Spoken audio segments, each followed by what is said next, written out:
Today is Wednesday, May 5th, 2021, and this is What's Happening Drake-It. Good evening, ladies and gentlemen, and thank you for joining us tonight. And we're here to bring you information about Drake-It and politics and business and everything you can possibly imagine. And especially, we want to welcome you to our very, very overly ostentatious studios here at Drake-It Access Television on Mill Street. I'm John Zimini. I'm your host for this evening, and we hope that you keep watching the show, and we try to keep things interesting and fast-paced and stimulating. I want to introduce to you our panel of co-hosts tonight. We're going to start with Gordy Scott, the man, the myth, the legend. Hey, John, how are you? I'm doing great. Hey, I just want to wish us Yes? a special anniversary tonight. It's our 15th show. 15th show. Wow. Imagine that. Congratulations to all of us. That's a good, yeah, we're on a roll. Right, We're on a roll, right. too. We've been having a couple of shows. So, Gordy, tell us a little bit about yourself. What you've been doing, anything? I've just been working a lot. Basketball kind of, the basketball season's kind of gone down now, but I'm still doing some men's leagues at night, so still doing some refereeing, keeping in shape a little bit. My wife is keeping me active, making sure we do our nightly walks and whatnot. So We got to say hello to Jen. Yep, Jen's she's one of watching, our- I'm sure. She's one of our favorite viewers. And also with us tonight is candidate for Drake-It Selectman and co-host of What's Happening Drake-It, Phil Tebow. Say hello to Phil, folks. Phil, say hello to the folks out there in television land. Hello, everyone. Glad you can make it. As John said, with your help, I will be your next selectman. Thank you. We hope to push that along too tonight with a little bit of good information for people. And we also have our resident Cub reporter with us this evening, Richard Silvio. Richard, how are you today? Hello, Give me a John. fist I'm bump. doing fine. Happy to be here, especially I didn't know it was the 15th episode, so it's Yeah. going to be a really nice episode. I can't wait to see what happens. And Richard Silvio is a co-host of what show? Let's give it a plug. The Big O Silvio Show. And what does that show do? So we are a political talk show focusing on national politics. We're really aimed at the youth of the town, but anyone's welcome to watch. We do tape our shows. They are not live, but one of our airing dates is Friday at 4 p.m. We also have a Facebook and YouTube, so be sure to check that out. And who's your co-host? Joey Bigos, the Joey third. Biggles. And I'm going to bet that Joey's watching tonight. And I'll be watching the he'll chat. He'll be texting us or whatever, or giving us some information. But we have a very special guest, folks. One of our good friends who has been a hero in our hearts, just by fact of being 37 years as a firefighter, and that's Leo McMahon. Leo McMahon is the former president of the Firefighters Union, right, Leo? correct. So we're going to get to you in a few minutes, and we have a couple of housekeeping things to do, and we're looking good. forward to getting to you very, very soon. So let's get through some of the minutiae here. You can join us if you haven't already. You can watch us on Drake-It Access Television, Channel 8, which you might be on right now, or you can go to our YouTube channel, right? Yep. And- What's happening, Drake-It? And then you can also catch us streaming live on Facebook, on our Facebook page at What's Happening Drake-It. Also, you can get us through email if you'd like to email us with your comments, thoughts, or anything that you want for a future show. And that's What's Happening Drake-It at gmail.com. So we've got a lively show for you. And if you have any questions and you want to call, you can call in and you can reach us at 978-957-4243. And we only ask that you give your name and your telephone number just so that we know that you're a legitimate person, not trying to sabotage anybody. But Richard Silvio has a couple of people already commenting on Facebook. Yes, so far we have 16 people watching. We have a Go Phil by Angel Angel. Thank you, yes. Angel. How do you pronounce her name, Phil? I don't even know. Bucalo, I think it is. Bucalo? Okay. Speaking of comments, we also have, sorry about that, That's- Lee Perry says, vote Phil, vote Zimini in all capitals with a smiley face. Thank you so much. Lee Thank is you so wonderful. much. So before we get into the meat of our tonight's exciting show, we've got our resident weatherman, Sean Kelly, who's just dying to tell you the future weather for the next No rain. for the Please, foreseeable Sean. future. No rain on Saturday. That's what we want. Take it away, Sean.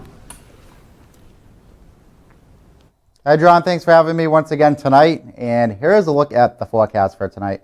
Showers around once again, as we did have today. And there could even be a few rumbles of thunder, as we do have some more showers moving through tonight. The winds are not going to be that bad either, 5 to 10 miles an hour. As we head into Thursday, though, this is going to be a pick of the week. High temps in the low to mid 60s with partly sunny conditions. Winds coming out of the northwest at 5 to 10 miles an hour. And then as you head into Thursday night, we're going to drop it back down into the 50s. So seasonable for this time of year. Partly cloudy. Winds not that bad. Again, 5 to 10 miles an hour. And here's a look at your exclusive 8-day forecast. So Thursday, again, your pick of the week, 62 degrees for a high temp. And then we are going to have some sun for Friday, maybe later on into Friday into Saturday. And then next Sunday right now, high temps in the mid to upper 60s. So there's the chance for a few showers, though, for the second part of Sunday. And then next Tuesday and Wednesday look nice right now with high temps in the upper 60s. And that's it for now, everyone. Back to you guys in the studio. Hey folks, welcome back. So we're ready to rock and roll here. We've got a lot of people online watching us. We know that we're going to have a great audience tonight because we have a great guest and we have a lot to show tonight. But we're going to start off with Gordy Scott, who's going to not Frank. He's not bringing you the COVID report. So we got to tell Frank McManman that we're not doing a COVID report tonight, and we're trying to ease away from that so that people can stop being so depressed and shut in. But we're going to go right to Gordy Scott to start off our show with the MRI report for the firefighters. Go ahead, Gordy. Well, we brought this back. We brought the MRI report up probably about a couple months ago. We talked about some of the things that were, we kind of went through the questions, and then we kind of showed what the responses to those questions were, but we didn't share any of the comments. So, if you remember, if you watched that show, the overall feedback was pretty low. It was, if you were taking a test, it'd be about a 50 out of 100. So the responses to the questions definitely needed some feedback from either the town manager or from the selectmen. So what we want to do tonight is just revisit that, keep that in mind. As you know, if you've watched our Facebook page, we've shared the firefighter meeting where they implored the selectmen to help them with some issues we have, and I'm sure we'll get in that with a little bit with Leo tonight. But what I wanted to do is just focus on this a little bit again and actually share the comments. We got some feedback from that show when we shared the results of the survey, and they wanted to see some of the comments because it was talked about at the selectmen's meetings, that they were very vehemently against posting these comments in the report. So I have a few of them. I have probably like 4 or 5 slides and just a couple of the questions and just a sampling of what the responses were in the comments. So if we can bring up my screen here, we'll go ahead and show you some of the questions and the feedback. So first one is a statement, and then people were asked to respond 1 through 5 if they agreed with the statement or not, and then provide some feedback. So the first one's department's a well-managed organization. And here's some of the comments. So micromanaging breeds incompetence. The chief is subject to mood swings. Use of bully tactics and threats of firing. No budget knowledge, and chief doesn't have management skills. So you can see it's pretty glaring against the chief there. The next question is, there is a mutual respect across all ranks. So you can see, again, some of the comments. Lack of respect for the rank. Chief is condescending, territorial, and inflexible. Again, these aren't my words. I'm just pulling This these is coming out of the the survey. report, right. The chief talks down to personnel. They belittle you. Condescending attitude. So you can see these responses were not good.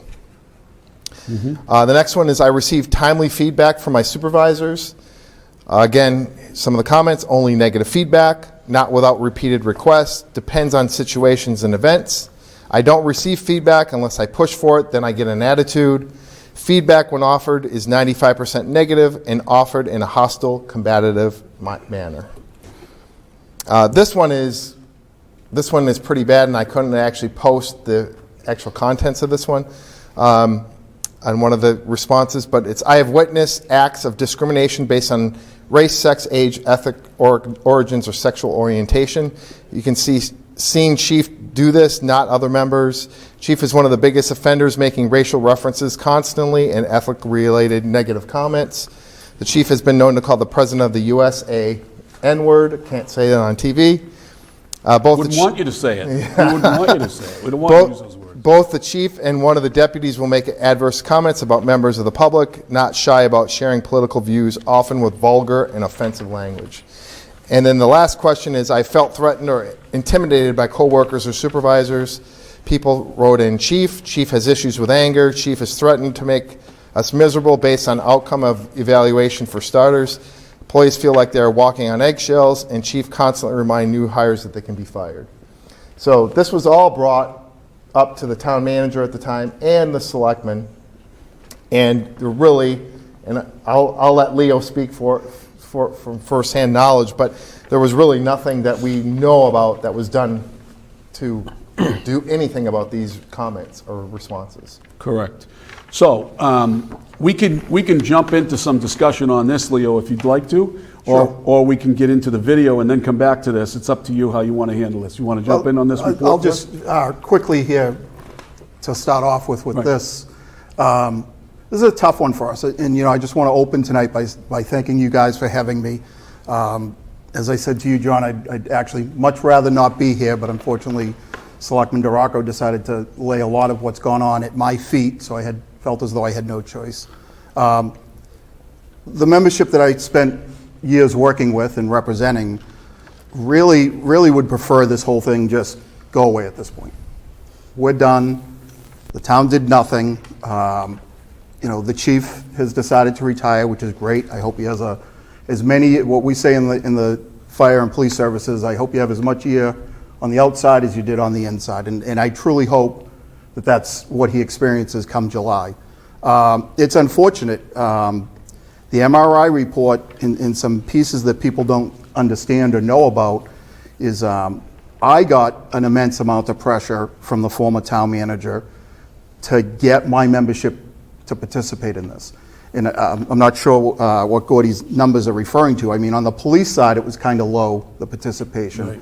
But on our side, everybody either did the in-person or the survey or both. Like every employee, which the company said was very unusual to get 100%. Even the administrative assistant, both deputies, the chief, everybody participated. But it started out really rocky. I mean, the manager wanted this as a tool. He knew about some of the problems we were having, and we entrusted him, and we entrusted the board. The big issue that came across us was Appendix C, as it's become known, the infamous Appendix C, which is some of what Gordy has pulled from. We were told was never really going to be a public document. That should have been an internal personnel issue, and when it was released, that's when everything blew up. And I can honestly say I empathize with the chief. It really shouldn't have been a public document, which is, again, what we were told, is that it was going to be an internal document used. And the board went on the defensive, the town manager went on the defensive, because of course the chief was within his rights. He was going to come after the town. And they just said, well, it's going to be simpler for us to make believe it didn't happen than to deal with the chief and his legal issues, which was not the right answer either. No. I mean, Who actually released it? How did it get the released? town manager released it. See? Yeah. The former town manager, Yeah. Town Manager Duggan. Yeah. So I mean, it's unfortunate because I think it would have gone to better places had it been handled properly. So I agree with the people that have said that. But it's also unfortunate. The town manager, he was in a bad place. He came to me. He said, "What can we do?" We shared with him through the International Association of Firefighters, and the International Association of Fire Chiefs has programs. And he's like, fine, I'll send you and him wherever we need to. I'll find the money. We need to try and the Chief Priet, rightfully so at the time, was like, I want nothing to do with it. And at the time, I can't really blame him, that immediacy. But the following year, when the opportunity came around again, of course, the heat had turned down. It was kind of like, and the town manager said, well, if you guys want to go, you're just going to have to use personal time. The union will have to pay for your time. And I was like, no, I'm not helping you fix your issues. Right. Either bring somebody in and we'll work. But, the thing is, they want to make believe that the report doesn't exist. I mean, they did a police report. They got essentially the same thing. There's an Appendix C, it might be D, I don't know, in the police report, that exposed some of the same things. Then the Board of Selectmen turned around and authorized the same type of report to be created again, and then said, why did we do this? I mean, they tried to do this and say, but they commissioned the report. It's your responsibility. They commissioned the town manager's search committee, and they shelved that, basically. So, I mean, why are we bringing consultants in to try and help us improve what we're doing in town, and then taking the 3-ring binder, and I've said this, and put it on the shelf? What's going to happen with it? The master plan committee hasn't done a whole lot, so. So Philip Tebow, you're the candidate for election here in town against Joe DeRocco, who, Joe DeRocco was the head of the Public Safety Committee, which is the requisite representatives of the Board of Selectmen that try to intercede and intermediate with the fire and police departments and the Board of Selectmen, bringing issues to them.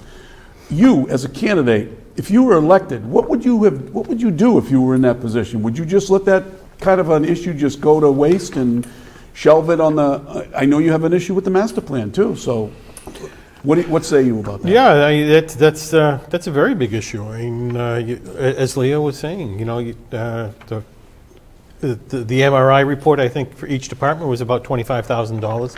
The master plan was $50,000 plus. The manager screening committee, that was, I think, about $10,000. And just to kind of whistle past the graveyard, if you want, and just, you know, nothing to see here. And when you expose issues, you need to address them. I mean, you find some problems, you need to face them head on.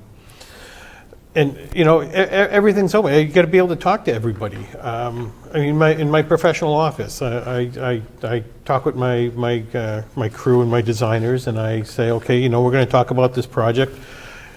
No idea is crazy. Let's talk about everything. My only thing is, when you do talk about something, find 2 independent reasons why you're saying something. So, I mean, everything needs to be justified. You don't take if you want, a subordinate and say, well, you don't know anything about this, and push them off. Everybody needs to be listened to. You know, if I was on the board myself, Gordy, I don't know how you would feel about it, but if you were on the board, certainly I know I would ask and call for public hearings. Let the men and women at the fire department air their grievances out in the public, and let's hear what's going on down there. What do you say about that? Well, I mean, I think that would be appropriate after this report was released, obviously, Right. because I kind of agree with Leo that those personal comments probably shouldn't have been posted. But, you know, once you see this information, it's so scathing against the chief, how do you not react? Or Right. how do you not call for something, for either a replacement of the chief, or for him to come in and have an executive session with the chief and say, what the heck is going on here? Well, I find that hard. Maybe it happened. I don't know. I grant that this was 4 years ago, but had this happened today, or maybe even back then, 4 years ago, it should be some of those words and the things that he said shouldn't have been tolerated at all, and it should be zero. But I do agree with you, Leo. They should have been personnel issues and should have been dealt with. But you know, the manager had a agenda. Yeah. He was trying to rein in the chief in some way, and of course, DeRocco interceded and didn't want his friend, the chief, to now get any heat. Right. Right. And again, you know, we're in the position at this point. There's a lot of other things in the MRI report besides Appendix C Right. that some of it's been touched on and they've made some headway. There's still things that should be looked at. But the reason, and you know, a lot of the guys, when I talk to them, they're like, okay, we just put it on the shelf. We need to stop looking backwards. But we're in an election. And Joe DeRocco and Jesse Forcia both sat as board members back in 16 and made the comments that these are anonymous accusations. Well, yes, you don't know my name next to 1 of 2 of 3 of the comments, but there were only 42 people that answered the survey. But why do you So you think know people the 42 want- people. but why do you So think- bring people in. They should have. Right. They should have gone. And the chief should absolutely have the right to say, you know, this part's true, that's not. I don't remember saying that, and have his due diligence. Yeah. But they just decided, well, it's anonymous and it means nothing. No, you commissioned it. Right. You knew they were going to go to these 42 people and ask a series of questions because you already did it with the police. Would you blame anybody for being anonymous in the environment that you're living under and retribution and retaliation? Would you? Right. Blame anybody? Right. No. Yeah. So, Richard, you have a couple comments coming over, I think, over the Facebook. Let's hear some. Yes, we do regarding the MRI. Angel says crushing remarks and goes on to say master plan needs to continue or appoint a proper implementation committee to move forward. Lee Perry says, did a lot of people just write in twos for everything? Cough, Joe Durago, cough. And then we have a few people questioning the address of Jesse Forcier. Exactly. So we're going to get into that too. So at this point, the MRI report is out there and it's swept under the carpet and a lot of things happened. So now I wanted to take a moment and show our report, our special report that we did last week. We haven't showed it on the show yet. We've been having it over the internet. It's been on Facebook and it has received an enormous amount of traffic. We've had over 2,400 views on that particular thing, and we're really excited at the amount of engagement that's gone on. What happened here, Gordy? Sorry. A little technical glitch. Yeah. So we're going to show that video now, if you're ready to go. If Nate is ready to bring up his computer, he'll hit the button, and we'll get going. Ready? Here we go.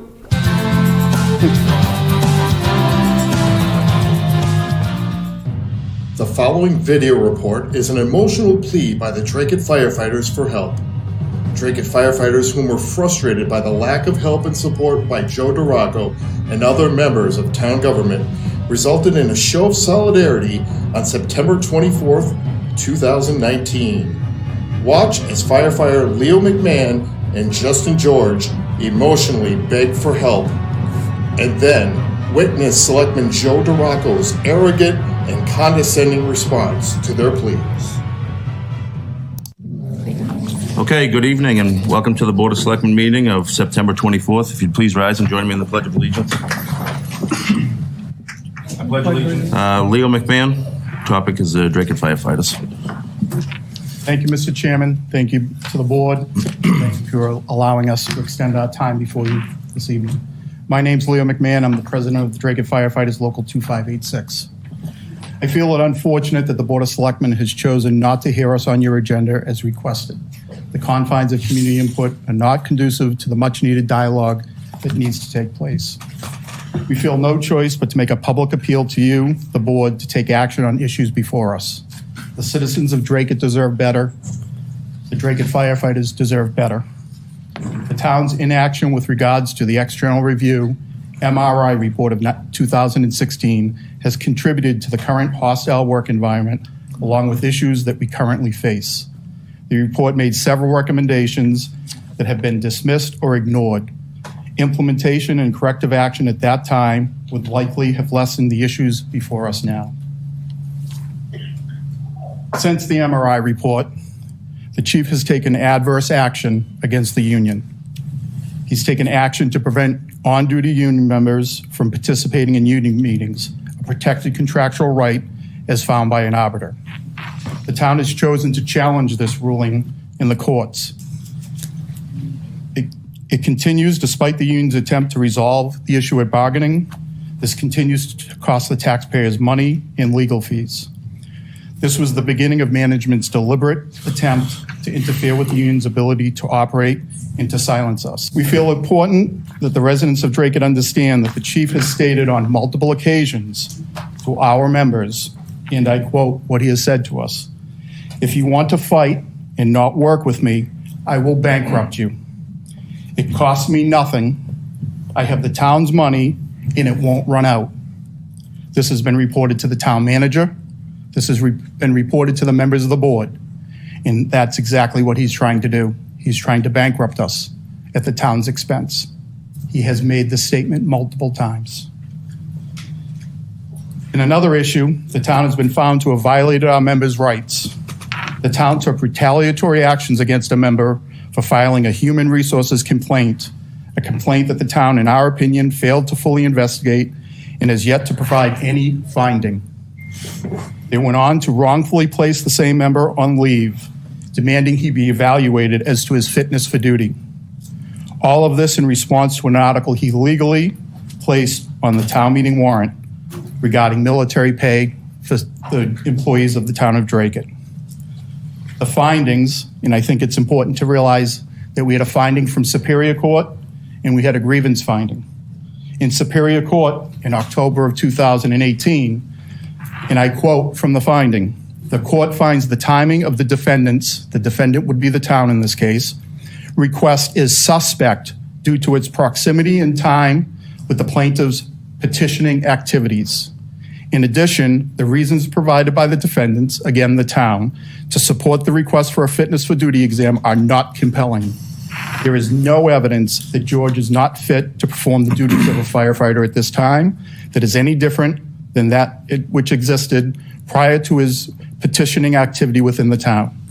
There is a likelihood of success, and the harm to the defendants does not outweigh emphasis by the judge, irreparable harm to the plaintiff, which would be the union and firefighter George, should the exam be allowed to go forward." In August of this year, after 5 days of hearings, I've never seen a hearing take this long, the arbitrator has found the town's decision to direct Mr. George to have a psychological exam was directly related to Mr. George's advocacy on the issue of military pay for employees of the town of Dracut, which is not a legitimate reason to require an employee to submit to a psychological exam as a condition of continued employment. Moreover, the evidence demonstrates that Mr. George was capably performing the duties of his position and was already receiving treatment for his PTSD from the Veterans Administration. I strongly encourage the people of Dracut, and I hope that the board has read the entire 45-page document issued by the arbiter. The arbiter's 45-page document is filled with extremely troubling actions of the town. I hope that the board has read it. It should be available from Town Hall, and it's a really enlightening document. The town then turned, through the actions of the chief, to attack me. In a direct attack on myself as union president, I was found to be abusing sick time with no investigation. On the day after Superior Court for Justin George of last year, the next morning, I received a call from the chief stating that he felt I was abusing sick time. I would contend that similar to the Superior Court judge finding in the Justin George case, that the chief's actions were suspect in relation to the union activity. The chief is well aware of my cancer diagnosis. As you all know, I don't hold a lot of secrets. I reached out to the town manager and to the HR director, requesting assistance in the chief's abusive, harassing activities with no assistance. The chief then went on to notify me several days later that I was no longer being accused of abusing sick time, but he had found me to be abusing sick time, that I was ordered to provide documents for every shift I missed, and that I was placed under house arrest, not to leave my house without notifying the department. This order arrived in my email as I was having surgery, a surgery that the town manager, the chief, and HR had been notified of the day before from me. The stress of this personal attack on me, and more importantly, my family, is unacceptable. It was something I certainly did not need at such a difficult time in my life. I was placed under house arrest and found to be abusing sick time while treated for job-related cancer. The record now shows that I should not have even been on sick time, that I should have been on 111F, which is our injury status, as my cancer is job-related. The town took weeks to change my status from 111F to injury time, despite the fact that I had provided all required and requested documents by the town. At the Step 2 hearing, which the town manager is the hearing officer, on the chief accusing me of abusing sick time, the town manager found that I was not abusing sick time. Rather than address the issue that the chief had wrongfully found me to be abusing sick time, The town manager implied that the chief may further investigate me on other charges. So I guess we really weren't sure whether or not I did anything wrong. That is in writing from the town manager. This is what we are dealing with on an ongoing basis. This was more retaliatory behavior designed to intimidate. I am not easily intimidated. It is vital that you also know that the order of house arrest wrongfully issued by the chief, as I was found to not be abusing sick time, has yet to be lifted by the chief. It is 343 days later. The chief had absolutely no problem sending me a document via email while he knew I was in surgery, having cancer removed from my spine, and send me an order saying I had to stay home. But in 343 days, or since the town manager in, I believe it was February or March, said I was not abusing sick time, has not lifted the order. I guess I've been in violation of the order for 343 days. I challenged them to come after me. I truly challenged them to carry out that threat. I thank you for your time. I implore the Board of Selectmen, as you listen to my other four brothers at the microphone, to take these issues seriously. It's time for you, as the executive board of this town, to step in, stop spending legal money, and rectify what's going on within the Drake Fire Department. Thank you. Justin George. Before I read any of this, I just want to point out, I actually don't think you're going to listen or pay attention to what I have to say, but I've waited 415 days to get this off my chest, and you guys need to listen. This union has been asked countless times by every single one of you, the Board of Selectmen, for support. Support your campaign. Hold signs on a weekend instead of spending time with our family. Support you on town meeting floor. And we did it every single time without waiver because we want a better Drake-It, we want a better department, and we want to work in a cohesive unit. We have asked you countless times to help us from everything that you just heard. Not support, help. The hostile, toxic work environment that we live in is ridiculous. And we have brought it to your attention countless times, but you don't hear us then. But you can hear us when you want us to hold a sign for you on a Saturday at 8 a.m. This town is controlled by power-hungry rulers and not true leaders. And you need to know the difference. This is directly from the Massachusetts Handbook for Selectmen. It's on page 3. Leadership may be best understood by describing what good leaders do. Effective leaders take upfront, visible roles. They make decisions based on facts, data, and logic. Even when these decisions are unpopular, they lead by example, not by words, power, or manipulation. They look for the root cause of problems. We've watched you ignore backroom deals, under-the-table handshakes, illegal activity, and what most would call unethical extracurricular activity by some in this room. While you fully supported those involved, you've ignored us time and time again for basic civil and human rights. Repeatedly.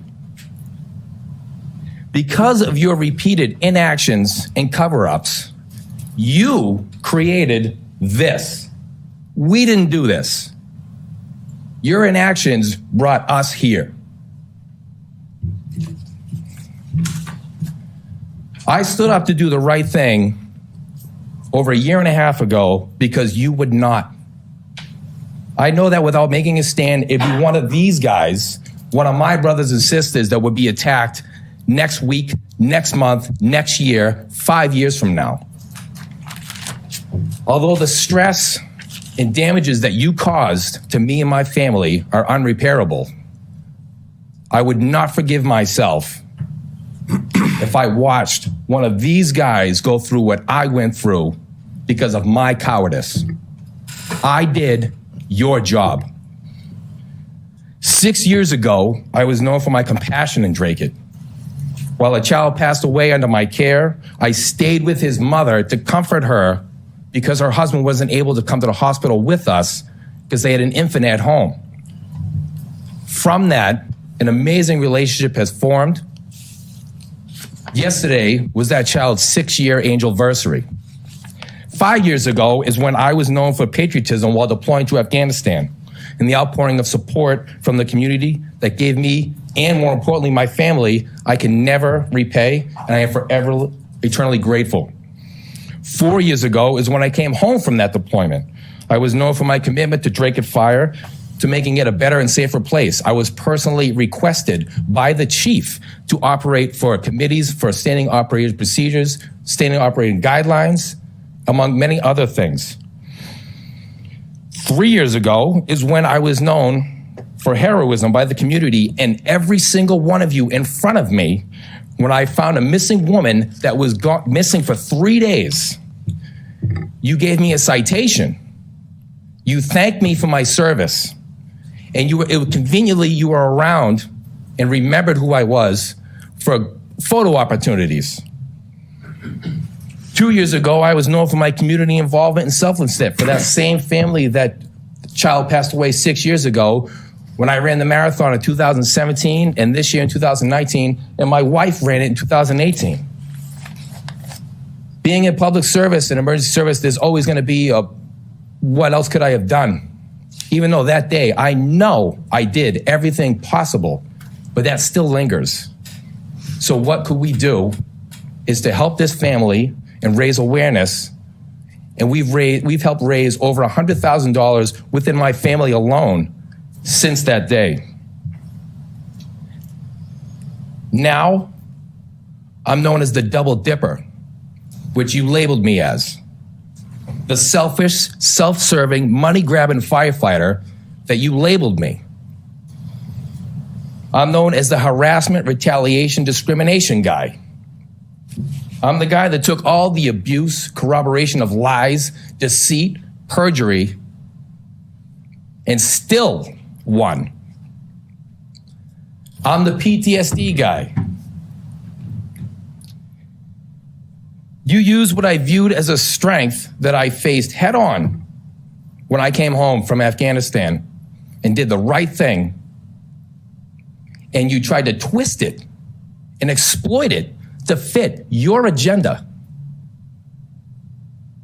It's disgusting.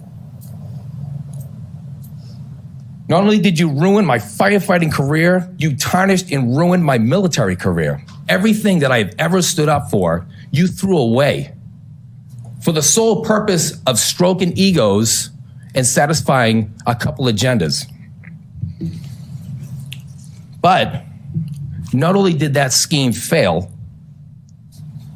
you made it worse for yourselves, and once again, made it worse for the taxpayers of Dracut.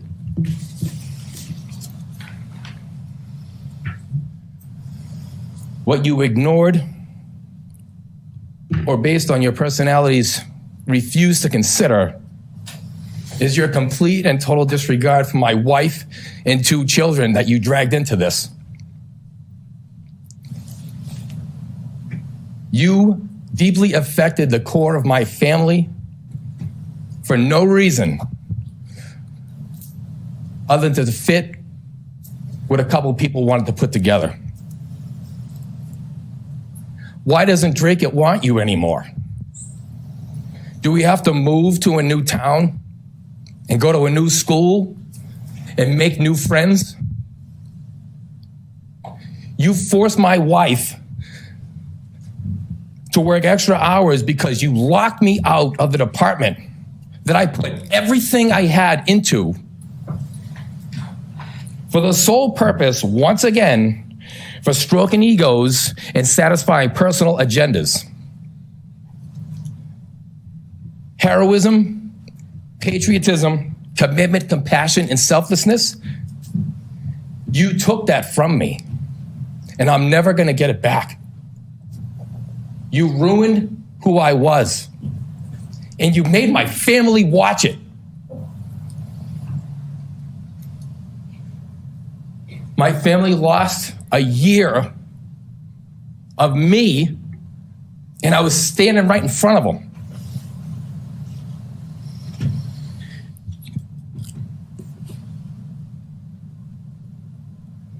I'll wait.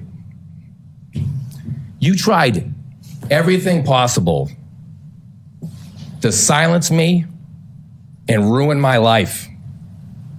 And I'm still standing here. I'm louder than ever. And I'm not stopping or leaving until justice is done by either you or your replacements. I'll let you know when I'm done. Thank you.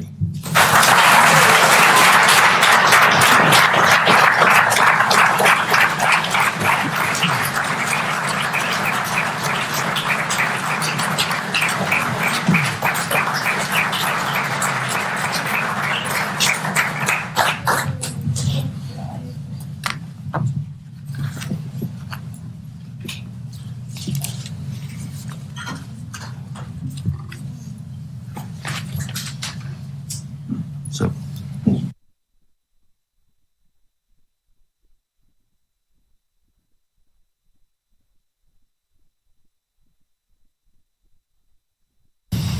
I'm going to say a few things before I vote on it. You know, the firefighters chose to picket. I mean, they said a lot of things, and I made some notes of them, and I really did. I took exception to them. One was this whole board is corrupt. And then the other thing I wrote down is that they said we don't care about public safety. Well, I think they ought to look at what they have. They made other things like no one on this board will ever get elected again. That we watch and ignore backroom deals. I mean, you say this stuff, you say it publicly. At some point, somebody's going to respond, and it just so happens I'm going to be the one. I think. No, I spoke with the union president. He told me that they were frustrated. Well, goddamn, everybody's frustrated. I mean, these things take a long time. It's not the first time it's gone to arbitration.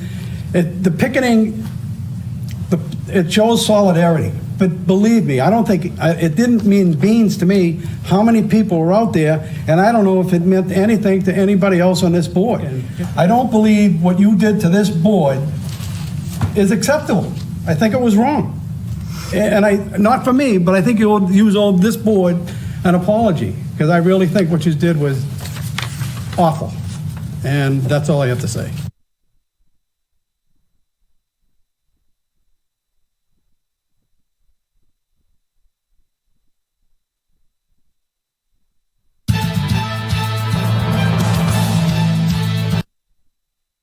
Amazing, folks, just simply amazing. I mean, I can't, every time I watch that, the emotions just rear up. Right, Gordy? I mean, you had a couple of comments from, texted to you, and one of them was your wife, and what did you say? I can't listen to it because I just cry every time I hear it. I mean, to be that, uncaring. It's uncaring. It's just, see, the emotion is getting me again. But to be that uncaring for a cancer victim, to be, let me check you. Are you still locked up in house arrest? It's unbelievable. What kind of comments are coming across on Facebook? We have Kelly Ann say this is heart-wrenching. We had Jen. Angel put 2 fire emojis. Right. Not too sure what that means, but no, people are really people are heartbroken. Yeah. After we come out of that, I wanted to simply just take a breath, but I wanted you to tell us, you served 37 years. In the town. I was In the on town. the fire department full-time, 21. Right. But I've had a history. I was on one of the few people that can talk from the school side and the fire side as far as being a town employee. Correct. Yep. Have you been recognized at all for that 37 years of service? Not yet. So, Do you expect to be? Certainly not with the current chairman and the current board. No. The tradition has been on the Board of Selectmen that when an employee leaves, you know, and it's not a big deal. You get a 5x12 certificate signed by the chairman, and hopefully a couple of them say a few kind words, maybe the town manager, and you get your 30 seconds in the spotlight. I have to guess maybe they're afraid of what I'll say during my 30 seconds in the spotlight. I know Ren, who retired from the police department, she actually deferred her recognition from the board because it was the night that we made our presentation and she wouldn't cross our picket line. So our good friend Ren, we thank her. That was nice. She's a good person. And she yeah. made a very compelling, very polite you know, I think the town should do exit interviews with us. I think you're right. But and then in the fire service, it's a little bit more close to home for me. You know, when you retire in the police and fire service, your last shift is a big deal. Yep. Just, I know what every job it is, but in the fire service, there's you know, everybody comes by, you have coffee, you kind of blow off the mundane, cleaning the truck stuff that day, and you, and that's through nobody's fault. But you know, that for somebody like me is difficult. And the other thing that always happens, and this is the fire service, this isn't, you know, Drake Fire thinking things up. Go ahead. No, we'll get to it. And, you know, that morning you usually get a radio address. Hold on a minute, please. Go ahead. You usually get a radio address on you know, KCB 745, Drake Fire Department. And the chief would like to thank Firefighter McMahon for 30 plus years of service, and this hasn't happened. And you know, but I'm the vindictive one, by the way. And really, Right. the only According to reason I'm Duraco, here you're the tonight vindictive one, yeah. is Joe Duraco refuses to acknowledge what happened in the video that you just showed. 4 weeks later, made his statements saying that it didn't mean a hill of beans to him. And then he actually came to our meeting and said the same thing, that we still owe him an apology, that what we gave to them, which there was really 5 key points that we went in front of them for, and he completely dismissed them for the fact that we said, you know, if you don't fix this, we're going to replace you. Well, that's politics. That's not a threat. That's not being a troublemaker. That's not vindictive. That's politics. Right. You know, we said to them that night, you know, you haven't helped us, and we're going to try and get other people into office that'll help us. Now, you had, you said that he came to you. He came to you recently for the endorsement, and that Yes. was when he said to you all these things? During- He still thought you Well, were... he repeated basically, and I'm the guilty one. I asked him, I said, do you still feel the same way as you did back in October of a year and a half ago, that we owe you an apology? And he said, yes. Okay. And I said, well, can you explain why? And he said, if you're not smart enough to understand why you owe me an apology, then I can't explain it. Unbelievable, unbelievable. Can you hold that thought for a bit? We're Sure. going to get back to that. We have a caller, and who's on the line? Hello? Hello? Hi, what's your name? Yes. You have a name? I You're on can't the hear air. you. You're very staticky. Excuse me? We're staticky, she Yes, said. okay, hello? I'm sorry, is that better? You're so staticky. Oh, okay. Why don't you hang up and try to call back in? It might be your line. Oh, I got you. Okay? Hello? Yeah, that's it. You got it? This is Ann, Okay, Ann. and I'm just calling to say that I feel my heart goes out. I cannot, I'm embarrassed to say that I'm from Drake, and to know that somebody was treated so rotten and badly. And my heart goes out to him. Well, Ann, we thank you very much for your call. We know the emotion because we feel it ourselves. And I'm sure Leo thanks you too. Yes, thank you. Okay, Ann, thanks again. Call again. Hello? So Leo, we talked about a couple of things. You know, there were a couple of things I wanted to address within that whole thing, the part where you were talking about being under house arrest and you got the email the day you were going in for surgery. I mean, having been a cancer victim myself, I just can't imagine the feeling and the presence of your mind as you were heading into life-saving surgery. Can you tell us and relate to us what you were thinking at that point when your chief and your town was telling you basically you don't mean anything to them? Again, and it's difficult, it's emotional, you know, especially when you feel like you've been as forthright and honest as you can be. I never hid my issues from the town. And Justin and I we really want to deliver the message here that, it's not even about us. It's about all the brothers and sisters we work with. It's all about all the employees, because, we're hearing more and more about some of what was going on while Mr. Duggan was town manager. But to just maybe quickly, the year before I got radiation treatment in my first round, and I can read you a text from the chief. How I go from the person that he's texting, because I said, yeah, my shift is I was telling him, I'll be back on Monday, and he says to me, I can't imagine having to go through that and staying at work. It speaks volumes for your character. So when I went through my 5 weeks of radiation treatment in the year before that, the first week I had no choice, Monday through Friday, so I missed a day shift, came in for my night shift, and then I got the 7:30 spot over at the cancer center, and I would show up at 7:20, and they knew I was trying to get to work, so they'd get me right in the machine, they'd do my radiation, and I'd have a guy wait till 8:15, and I'd come in and work my shift. And I didn't miss a lot of shifts during that 5 weeks. And I had just had surgery the month before that. And this is the stuff he's sending to me that, I can't believe. And then yet a year later, and that all started, again, it goes back to Justin George. I should smack him, but it goes back to Justin. Thursday we're in court trying to stop the town from taking further action against him until we go through the grievance procedure. And Friday morning, the chief calls me, yeah, you're out sick tomorrow. I'm like, and you can tell he's angry. I said, yeah, chief, I am.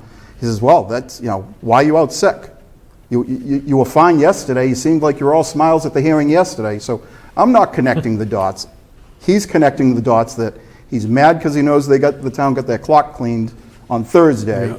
And he knows that I've been taking shifts off. I had to take Saturday off so I could get a PET scan on Monday. Right. That's their requirements. And then the next thing you know, I'm abusing sick time, and I have my surgery, and I literally get home, and of course Eric's telling me don't even open your computer, and I open my computer, and by email he's told me that he has found me to be abusing sick time. Unbelievable. And I don't want to stay on that too much longer, but just to your point, he's upset enough, or however you want to say it, because at one point the chief had called me in to say, you haven't been calling in anymore. I said, no, chief, because I'm smart enough not to give him any more than what I absolutely have to. And he says, well, why not? I'm like, well, my attorney talked to your attorney and said, grievance procedure, he's off on the long leash instead of the short leash, and once we go through the grievance procedure, he says, well, since when does the attorney give you orders? I'm the chief of the department. And do you take orders from the town manager? So I said, you know what, chief, talk to them. So the town manager ultimately said, you're not abusing sick time. We probably should have fought it further because there was a lot else that we could have gone after, but we said, fine, we surrender on that. I'm not abusing sick time. But nothing ever from the chief. It's just a matter of that they did it. It was another form of mental and physical and harassment. It made a time that was already difficult next to impossible. And again, I just assume not be here tonight. I just assume to be in the background working to try and get Phil elected because, Joe was a good chief. Absolutely, no question about it. He paid his dues to this town. He has spent time as a selectman, and I think in a lot of ways he's tried to do his due diligence. And some of his team have come after us that, I should be ashamed of myself, another brother firefighter, and, you're just a troublemaker. And I'm like, well, recognize the history, too. We supported Joe DeRocco years ago, even though he was opposed to 24-hour shifts. We supported Joe DeRocco, even though he fought us on civil service. We supported Joe DeRocco, even though he fought us on residency. So who supported you on all of those issues and sat on the same board with Joe DeRocco? You're not wrong. Quiet down over there. Quiet down over there. Some credit for it. You've got a show in a week. You can talk about that. I want you to say who did it. I did it. Sometimes you were a positive vote in that. The only reason I bring it up is people like the people that are attacking me online about that need to recognize that. We're not a one pony show. We recognize that we're not always going to have 100% of the support. We're going to be on opposite sides, but we also at least could talked to Joe about these issues. I mean, for him to say that I had a vendetta, I never asked him to look for a way to dismiss these chief. Never once, because I knew that the town didn't have the capability. Not that it's impossible, the town just... But yet he said, and unless I heard differently, he said you had a vendetta because you asked him to fire the chief, get the chief That's fired. what he said, and that's the only reason I'm here. And, So that's everybody totally and wholly, it's wrong. And unfortunately, sometimes people who have good careers end up tarnishing them because they take the truth and they twist it. So that night, we basically went to the board with 5 significant issues. The contract and the amazing amount of time that it took to get that contract. I could tell you many, many stories, but the bottom line is, take a look at that MOA that we signed with the town manager on Wednesday, the 7th of October, maybe. We were supposed to be in final arbitration that day, and we refused to let it go and not keep it scheduled. By the way, Joe was also wrong. A contract in Drake has never gone to final arbitration. We've been in mediation, but we've never gone to final arbitration. The town was going to get their clock cleaned. We signed a contract where my membership got some money, which was well-deserved. It still put us number 14 out of 18 that were on the comparable list, so it didn't knock us out of the park. We went to them with safety issues of equipment, that things weren't getting done. They twisted that. The DPW was mad at us because they twisted it. Let me tell you, those 2 guys up at the DPW work as hard as any other employee in the town of Drake. Absolutely. There needs to be 4 of them. It wasn't on them that tire was bald. Right. That some of the stuff that was going on. The next morning, 2 trucks went out of service, but it didn't mean a hill of beans to Joe. The rescue went out of service. I mean, do you want the rescue? You know, it was within weeks of that a guy's out there hitting the starter with a hammer so that they can go to a call for an auto extrication. Unbelievable. So the truck finally went to get fixed. We went to them about my issue, because I'm still under house arrest, even now it's 18 months later. We went to them about Justin's issues, and we went to them about the MRI report, okay? I welcome Joe tonight, Saturday with Warren on his show. Tell me what we said that night in September that was not true. I understand you're upset. We were upset with you. Everybody gets upset at whatever comment you made that was very dismissive. But what did we present to you that was not turned out to be true? And union meetings. The chief stopped on-duty guys from being able to go to union meetings. That actually went to court twice because they refused to accept the word of the arbiter. So that was the 6th big issue. Of all of those issues, none of them we've lost. We got a contract. I mean, I went to the state meeting that month, and it was, our group was like we were the king and queen of the prom. Because everybody's like, how the hell did you walk out of there?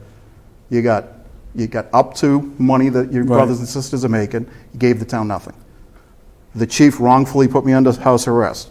The town's going to get its clock cleaned on Justin George's case when it finally goes to court. In 3 different jurisdictions have said already the town was wrong. On Justin George. On Justin George's case. Let's talk about him for a second. I don't want to interrupt your thoughts and whatever because you were on a good roll. But Justin George in that video was, and you, were one of the 2 of the most impassioned pleas for help that I've ever had. Phil, what do you say about that? Well, just the whole situation that here we have the firefighters that are actually bringing leadership to the town by bringing these motions forward. And we have our so-called leaders who are not leading. As a matter of fact, they're even poor managers at that point, kind of belittling anybody who is a subordinate to them, and just the manipulation that they're doing. It's just appalling.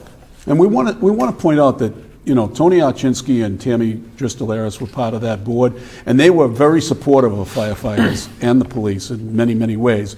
In fact, Tammy extended it. Yep. And I think you thanked her earlier about extending the time to be able to speak in public session there. But they've been supportive. But we want to talk about the 3 people that weren't supporting you. Yeah, essentially the junta. We have a junta of 3 there that are trying to manipulate everything and run the town the way, you know, my town, my rules type of thing. And it's just appalling. Well, that's exactly why we want to change things here in town. But, I mean, I want to talk a little bit about Justin George, the veteran, the devoted firefighter, the local hero who saved a woman's life by finding her in a disparaging, moment, and the person who stands by a woman who, who just lost their child. I mean, just any one of those things is enough for me to make a lifetime of heroism. But a guy that went over to Afghanistan and came back and tried to do something good by trying to get some even playing field for finances while they're away on town meeting. Give us a little bit of background on that. So Justin and I are still close. Very We close. talk. So what he told me also, and he'll be mad at me, but he doesn't want to talk about that part anymore, John. Yeah. He thanks you for recognizing his time in service, and he had his time in front of the Board of Selectmen. His goal now, I honestly believe, is to be the guy that will be remembered for not letting what happened to him ever happen in Dracut again. And that's my goal. That's always been my goal. I mean, I was never going to get promoted in Dracut unless nobody else took the test. I mean, because I've always been that guy. But he and I look at things from the same perspective. We can agree to disagree, sit down, talk about issues. But what was done with Justin, and I go back to it, I was the union president through the entire thing. Chris Coulter, by the way, took over for 2 years as president because we thought Red and I aren't good. The chief and I, I'm trying to be, I try not to do that, that was accidental. The chief and I were seen as oil and water. Chris is actually by some relation, distant relative. We said, okay, you go. Chris almost didn't make it through his second year, and he wouldn't be afraid for me to say this. He was ready to throw in the towel. He just was like, I'm done with it. So we gave the chief that opportunity. I came back in, in my 15 years, and I was telling another member of the current Board of Selectmen this, I'm certified and had become certified even further for PTSD, dealing with firefighters in crisis, police officers in crisis. I've had to walk guys out the door on our department saying, look, it's time to go talk to somebody. Right. You can't work. There's stuff going on and we want to help you. Nobody has ever been issued a letter at home by a police officer saying, you can't come to work anymore. Nobody has, to my knowledge in 25, 30 years, ever been told you can't be on town property, the fire department property. Because what are you doing to that person? That person has an issue. You want them to be able to come in and still have coffee with their crew and say, hey, I appreciate it. I mean, I was never spoken to. Every time I was spoken to about Justin, and actually Mike Petrelli, he won't be afraid for me to use his name, there were individuals that were more upset about his advocacy as far as he's kind of, if you think Justin's in your face, Mike can sometimes be even worse. Was Justin issued an order not to come on town property? When he was put on administrative leave and told that he had to go see a specialist, the notice that went up, he had to turn in his keys, turn in his IDs, and he couldn't even come into the station. That's even further embarrassment to him and his family. And we've just never handled it that way. And what's ironic and painful, and people don't know this piece, but we'll jump back a little bit. That late spring, summer, while we were negotiating, Justin had been doing some stuff for the chief on a lot of different issues. And one of the things he pursued in programs that we have in the international and in Massachusetts with the Professional Firefighters of Massachusetts is we've really recognized PTSD. We have a lot of military people that now come to us. I mean, we have a facility outside of DC that's a 50-bed facility that's only for firefighters that we've, in conjunction with, and we've worked with all the different states trying to get the insurance, long story short. We brought that up in bargaining. Justin proposed one of our articles saying, we have this, we want to memorialize it in the contract, not to cost the town money, but when you're looking and you're trying to work with the community and say, hand in hand, we're recognizing where these issues are. We know that we have members with issues. Let's be able to get them the help that they need. And the HR director of all people, and this still to this day blows my mind, said, well, what about what we already have? Why are you guys dismissing what we already have? We're like, well, we're not dismissing it. This is just another layer. And she actually, and Justin was trying to say that, she actually said, well, I really don't, have any of you used the system that we already have? And it failed you? And I'm like, wait, you're the HR person. Asking about Asking 6 firefighters in About front of the chief and in front of the town manager, and you're the HR director, what was wrong with it? Have you ever used it? Well, Is that a HIPAA violation, would you think? well, it's not a HIPAA violation if I just decide myself to say, yes, I have. For her to ask But, that. I mean, so he was already working on this stuff. We've never locked somebody out. I've been at the station at 10 o'clock at night when an issue has come up. I mean, I've been around a day or two, and it's been, John, you need to go home.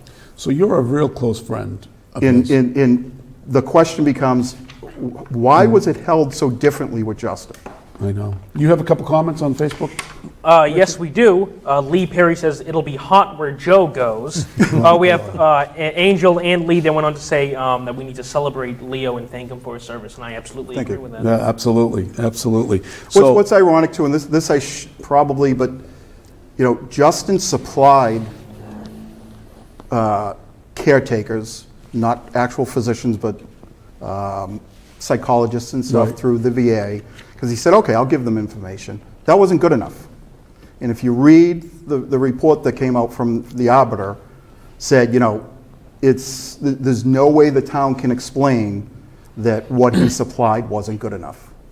Not only did they make no connection, and the arbiter and the judge both said, no, you're going after him because of his rights to go after a town meeting article. What's even worse is when you have a chief that's going to the same VA to get the same services. And God bless him. Yeah. That is not a negative. That's congratulations, good job. right. But how does the town manager and the chief say, no, not good enough? You know, you're absolutely right on that front. I'm just curious as to, you know, when Justin went to town meeting, he went as Justin George, citizen of Drake, Massachusetts, and then you had the powers that be in town, whether it be the manager and the Public Safety Committee and the Board of Selectmen. They were trying to suppress his right as a citizen to act. Well, Like we have people trying to do that with us at DATV. And I'm not trying to mix the two in, but it's the same thing. It's free speech. Right. Free speech is the most protected thing in our country, and it's a Supreme Court, you know, ruling that makes it that way. Well, and that was a long and convoluted, and they should have never been connected. Right. But from the time Justin put his first article in, Right. the town manager came into that bargaining session in front of everybody and said, until that is withdrawn, or if this passes, It's unbelievable. the fire union will get zero. That is just unbelievable. And then signed a contract with the police that gave them, and it's like, well, if it passes, it's going to give the police money too. It's unbelievable. So your friendship with Justin goes a long way, not only as a co-worker, but as a personal friendship. So can you tell us, because Justin won't speak to us, you know, because, and rightfully, can't. and I understand that, and I love the guy, and I totally understand that. Sometimes he talks more than he should. Yeah, but we all do that sometimes. But what do you think is in his mind, and what has this done to him, his family, his career? I know he mentioned his service, how it's. Yeah, will he ever work as? I don't think. Can he even work as a firefighter? He has gone I mean, back. he's going to stay with Drake Fire. I mean, hopefully, Well, that's again, the town manager has moved on. The chief's retiring in July. Hopefully, that will give a little bit of a more stable work environment. He can't get a job anyplace else right now. I mean, Nope. you know, He's his reputation on the bad follows him. list. And that's quite frankly going to help him in his lawsuit, I believe, the fact that he's been basically told by a couple of towns, sorry, I just can't do it. I know. It's a shame, but you know, what both of us really want to know and have answered is, you know, let's go back to this election. We can't look backwards, but, you know, Joe wants to purport and say that I have a vendetta. I'd love for him come in, you're right Call up the up. street. Call up. Grab a seat. We'll talk Saturday morning on the radio if you want. They don't want to address the issue, and I don't understand what my vendetta or the union's vendetta was. They have not been able to point to one thing other than their feelings were hurt, that we said we were going to replace them, and there were backroom deals. I mean, there is a lot of stuff that's gone on in Dracut that just has never become public, and that's what Justin was probably talking about. I mean, the former town manager put a notice out to the police chief a couple of years ago saying that any time a town employee has an interaction with a Dracut police officer, a superior had to be called to the scene, and the report must be on the town manager's desk the next day. Wow. A lot of people don't know that. Wow. I had a problem with that because, and I feel bad for the police, but how, and you go to the selectmen, you say, what's going on here with some of what's happening? And they turn a blind eye. So who do the police officers know that are employees? I mean, they know the other police officers, they know the firefighters, but, so my big thing for the police was, so if they pull over John Zimney, who works at the junior high school, and don't know he's a police officer, have they violated an order? Right. So what was the order really designed to do? To get you guys. No question. It was pointed right at you. I mean, but when he had an issue at his home, who did the reports go to? I mean, that's still out there. Everybody knows there was an issue back in July of 18. Yep. Up at his house, 19, July 19. Yep. What's been investigated there? So, it's a good What's segue. Joe going to do about it? That's a good segue. That's right. They basically fired the town manager. Right. Well, it that had was nothing to always- do with anything else. But that was always Joe's end run anyways, which is another thing we can get into. But what I wanted to ask you is, as a firefighter, to your knowledge, did you ever know that Joe DeRocco and the Public Safety Committee, whoever was on it, ever had meetings with anybody in the department? Official meetings? Not with us. Okay. I So he's on the know Public with Safety I know with the Committee for- talking about the building of the station, there were some meetings, but we weren't involved in that. But when you had issues with the town, he's the advocate, a liaison between you and the board. He's your guy. I mean, I'll give Joe, you have to be honest. Joe and I drank more coffee and maybe a couple beers. I mean, he would give me the time, and I would always get, well, I have to get the other side. I respect that. I expect you to. Well, let's wait and see how it turns out. Or now it's in litigation, I can't talk about it. Well, what about all the cases that have been settled? Right. But he has refused to acknowledge any of that. And unfortunately, the money that's been spent in legal fees by both sides, I said it during the piece, Chief Briette told us right from the beginning, you can either work with me or I'll bankrupt you.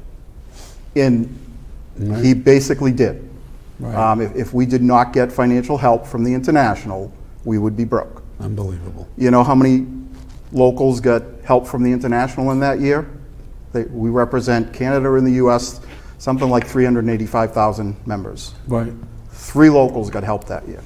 You It's won. not like the International is a service where they provide you with your legal fees and Right. everything else.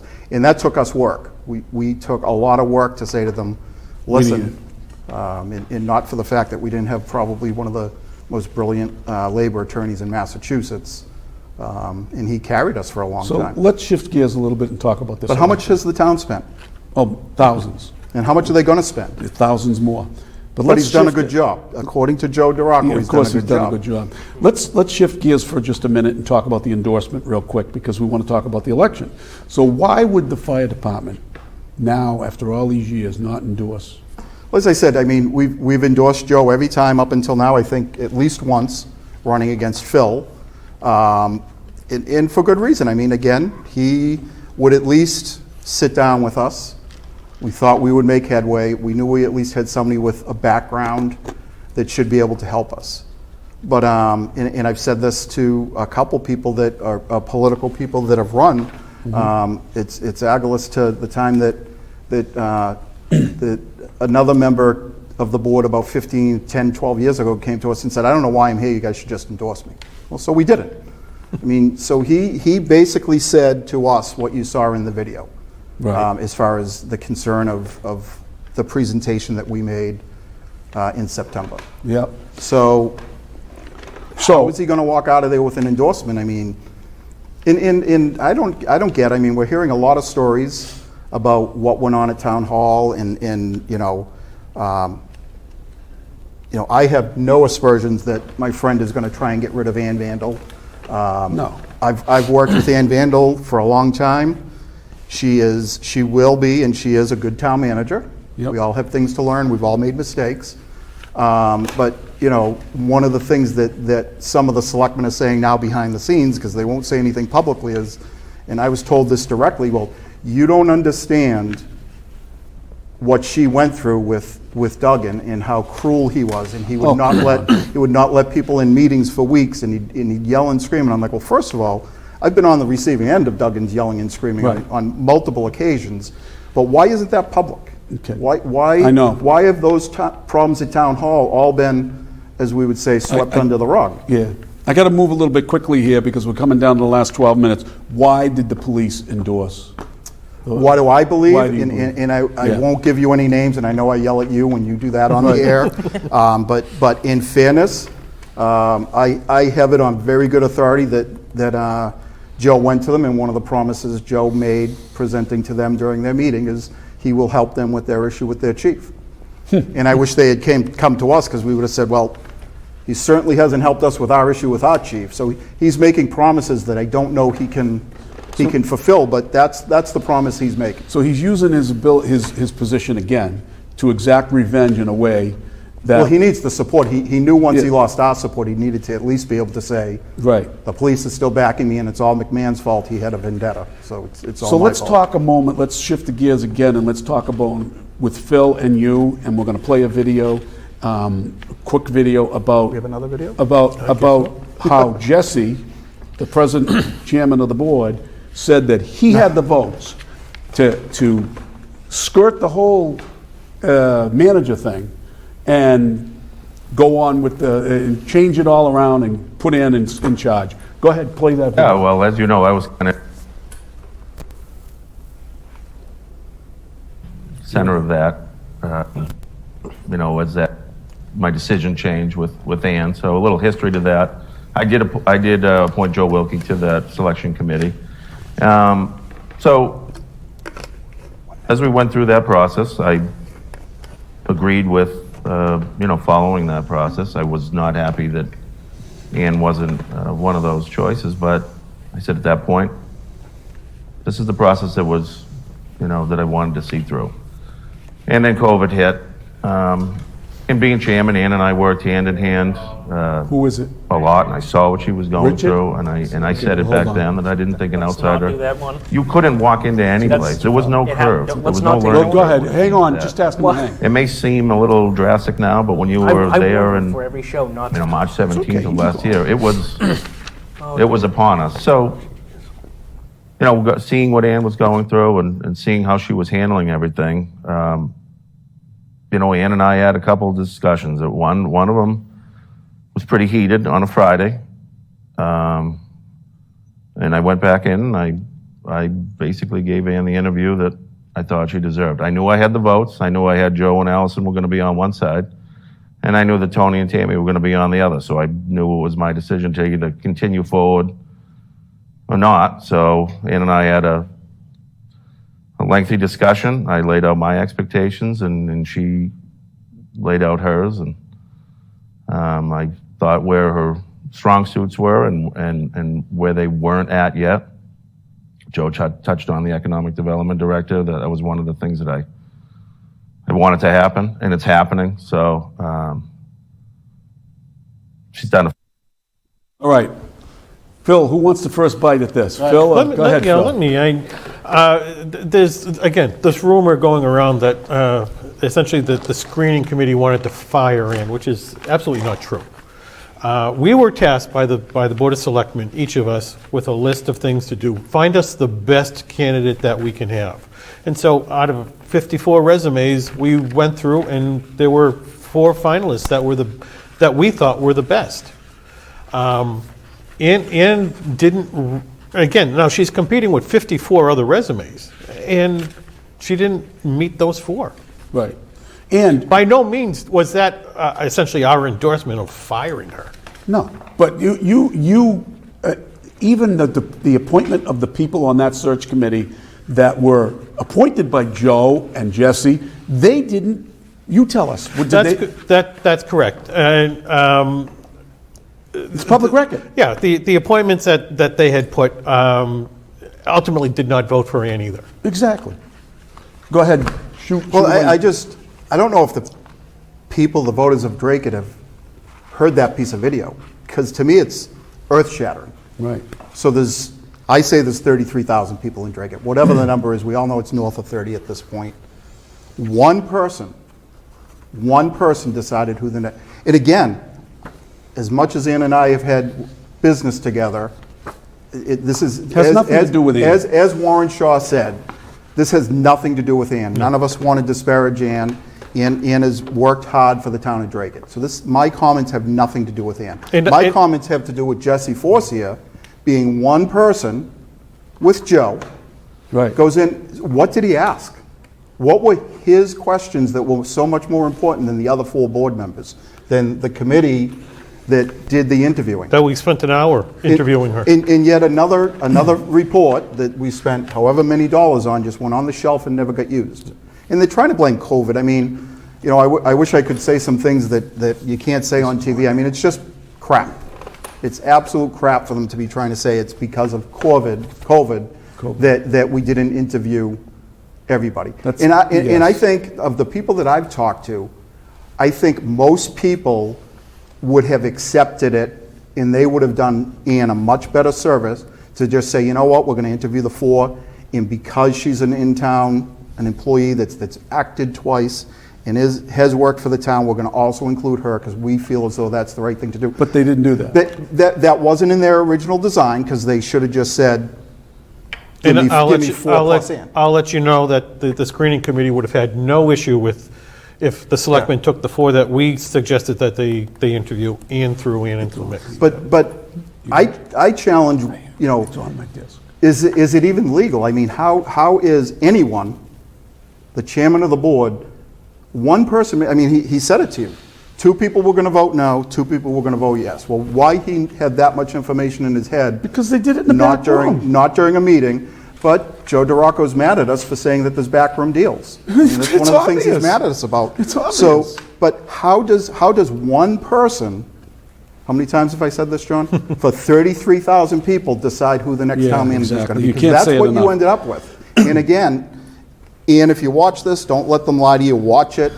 I think you're doing a good job. Right. Congratulations. I think they set her up for failure deliberately at the beginning by pushing off the interviews, not filling her position. It was an impossible job to do. I mean, Now, with COVID going on and everything else, Right. it's crazy. But because of this particular move, this power move, this political move by Jesse Forcia and Joe DeRocco and Allison Hughes, because they were supposedly close in a lot of ways with Duggan, except for Joe, and because of that, this resulted in an endorsement by Warren Shaw to Phil Tebow. Well, this is, yeah. So, do you have that up? you can bring it up, Can you guys. put that screen up, please? So, you know, there's not a lot of things. Can you put his screen up, please? There's not a lot of things that Warren and I have agreed on over the years. There are quite a few. I'm glad I've already significant- read that, 'cause I can't read it. I know, but there are quite a few significant ones, there are quite a few significant things that we agree on, and this is one that we definitely agree on. And I publicly thanked Warren for coming out and making this endorsement. And you know, we could put a lot of things aside, and I certainly can put a lot of things aside, but this is a big endorsement.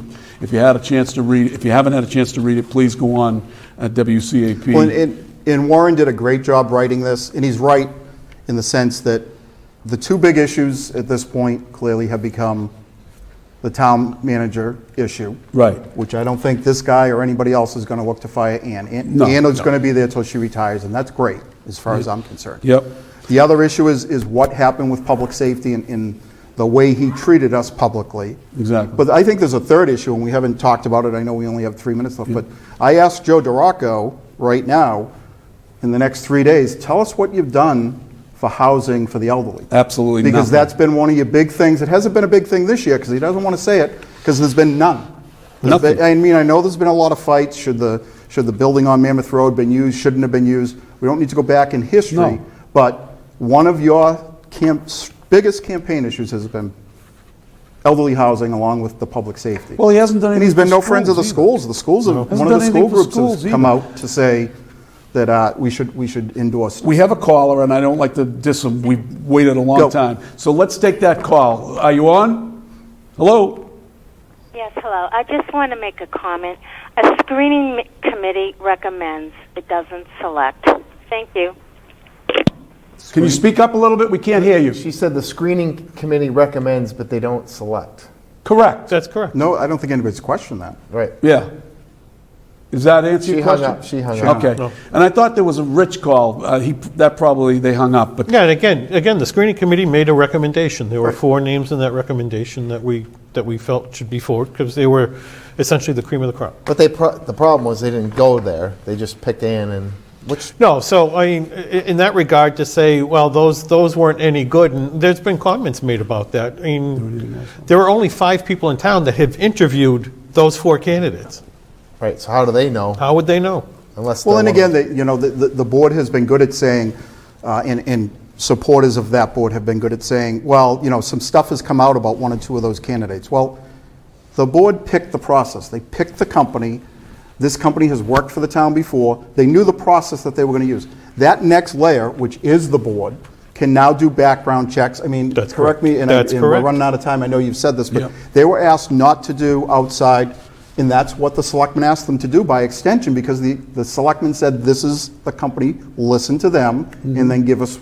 Yep. So the Board of Selectmen could have very well found out if there was something with one of the candidates that we say, okay, we need to walk away from this. That's their job. And they So- could have easily done that. So Phil, this is your last opportunity. I'm going to give you about 30 seconds to address the citizenry here and, ask for the vote of the citizens that are watching us and taxpayers. I think most people that are watching us are in favor of you, but go ahead, give them a plea. Well, thank you very much. So everybody, I've dedicated probably 20 years of my life to the town, all volunteer work, and every aspect that you can think of in the planning board, permanent building committee. I have done a lot for the town that I love the town, so it's been a joy. There are a number of items that I think that need to be accomplished that can be better accomplished if I'm on the Board of Selectmen. And certainly, all my intentions would be for what is best for the town of Dracut. So I ask for your vote on May 8th for your selectmen. Thank you. And folks, I'm going to give a plea too, the last plea to you voters out there. What are you running for? As a candidate for the most obscure job in Dracut, for the Dracut Water Supply District Moderator, I am... Moderator of what? Moderator, I'm asking you for your vote, and I really would appreciate it that you would remember what I stood for when I was a member of the Board of Selectmen here in Dracut and the things that I did good for you and good for the town. And please block out the noise because there's a lot of it. But I would humbly ask you for your vote as Water District Moderator. Leo, thank you a lot. I know it took Thank a you for lot to inviting have me you in. here. I thank you very much for coming on the show. You know, Phil, I've good luck. told you no a lot of times. I know but you just- did, but now maybe you'll loosen up a little bit. And Phil, I want to thank you again for coming and putting yourself on the line here tonight. Thank and we you. wish you all the luck in the world. Richard, you did a great job Yes, again. thank you. Thank you. Gordy, you got the last say here. John, thank you as always. Our cast and Leo, again, special thanks to coming on the show and enlightening all the viewers with your feedback and your thoughts on the election. Remember, folks, we thank you for watching. Tonight was an emotional show. We could feel here in the studio. I think you guys felt it too based on your feedback. Remember, when it's Wednesday and it's 6:30, it's What's Happening Dracut. Good night, Dracut. Good night, everybody.